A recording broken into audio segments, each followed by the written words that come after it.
দিদি, আগের দিন তো তুই পিৎজা বানালি, আজকে চল আমি আমার ছোট্ট উনুনে পিৎজা বানাই। আমি তো তোর কাছ থেকে পুরো শিখেই গেছি কি করে পিৎজা বানাতে হয়। এই দেখ, এইদিকে আমি সবকিছু রেডিও করে নিয়েছি। আজকে তো আমি চিকেন পিৎজা বানাবো, সেই কারণে চিকেনটাকে একটু রান্না করে নেব। এইদিকে কড়াইতে তেল দিয়ে তার মধ্যে টুকরো করা চিকেন দিয়ে দিলাম, তারপর দিয়েছি আদা রসুন বাটা আর গুঁড়ো মশলা, অল্প একটু জল দিয়ে ভালো করে কষিয়ে নিলাম। এই তো আমাদের চিকেনটা একদম রেডি। এইদিকে ইস্ট দিয়ে ময়দাটা মেখে রেখেছিলাম। এবার ময়দাটা একটা ছোট্ট থালার উপর দিয়ে রুটির মতন গোল করে নিয়েছি। এবার একটা কাঁটা চামচ দিয়ে এরকম ফুটো ফুটো করে নিলাম। এবার এর উপর দিয়ে দেবো টমেটো সস, চামচ দিয়ে চারিধারে লাগিয়ে দিলাম। তারপরে যে চিকেনটা রান্না করেছিলাম সেটাও এর উপর দিয়ে দেবো। তারপরে দিয়ে দিলাম টুকরো করে রাখা পেঁয়াজ, ক্যাপসিকাম আর টমেটো। সবার শেষে চিজ দিতে ভুলো না কিন্তু। আমাদের পিৎজাটা সাজানো হয়ে গেছে।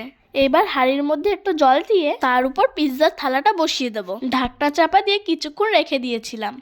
এই দেখো, আমাদের পিৎজাটা কিন্তু একদম রেডি হয়ে গেছে। থালা থেকে এবার তুলে নি। থালাতে কিন্তু আগের থেকে একটু তেল মাখিয়েছিলাম, তাই খুব সহজেই উঠে গেছে। এবার চলো খেয়ে দেখার পালা। উফ, গন্ধটা যে কি বেরিয়েছে!